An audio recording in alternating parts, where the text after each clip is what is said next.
ഇന്ന് റേഡിയോ ദിനമാണ്.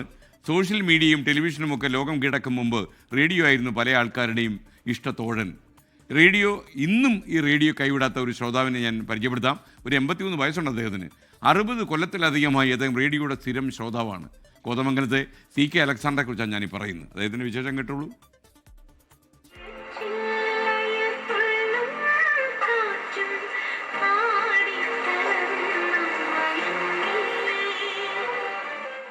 റേഡിയോ പരിപാടികൾ കേട്ടുകൊണ്ടാണ് 60 വർഷമായി അലക്സാണ്ടറുടെ ഓരോ ദിനവും തുടങ്ങുന്നത്.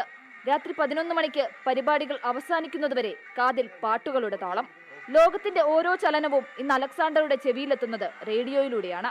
റേഡിയോയുടെ സുവർണ കാലഘട്ടം മുതൽ ഇന്നുവരെ വെറുമൊരു വിനോദ ഉപാധി മാത്രമല്ല, സന്തത സഹചാരി കൂടിയാണ്. റേഡിയോയിൽ നിന്ന് കിട്ടുന്ന ഒത്തിരി അറിവുകളുണ്ട്.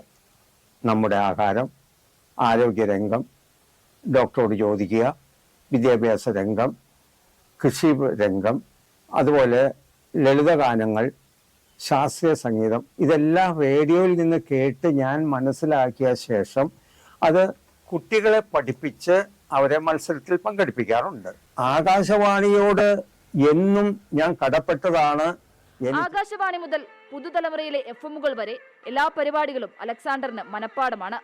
1980 മികച്ച റേഡിയോ ശ്രോതാവിനുള്ള അവാർഡ് ലഭിച്ചു.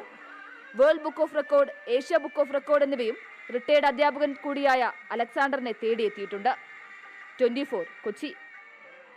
ഇപ്പോഴും റേഡിയോയ്ക്ക് കാതോർക്കുന്ന പരസ്യതം റേഡിയോ ശ്രോതാക്കൾക്ക് എൻ്റെ ആശംസകൾ. നിങ്ങൾ പഴയ കാലത്തെക്കുറിച്ച് ഓർക്കുമ്പോൾ തീർച്ചയായിട്ടും ഈ റേഡിയോ നിങ്ങൾക്ക് സന്തോഷം തരുമെന്ന് എനിക്കറിയാം. ലോകത്തെവിടെയായാലും ഏത് സമയത്തും 24 വാർത്തകളും ഓഗ്മെന്റഡ് റിയാലിറ്റി പാക്കേജുകളും എക്സ്പ്ലെയിനറുകളും വിശദമായി കാണാൻ ഞങ്ങളുടെ യൂട്യൂബ് ചാനൽ നിങ്ങൾക്ക് സബ്സ്ക്രൈബ് ചെയ്യാം.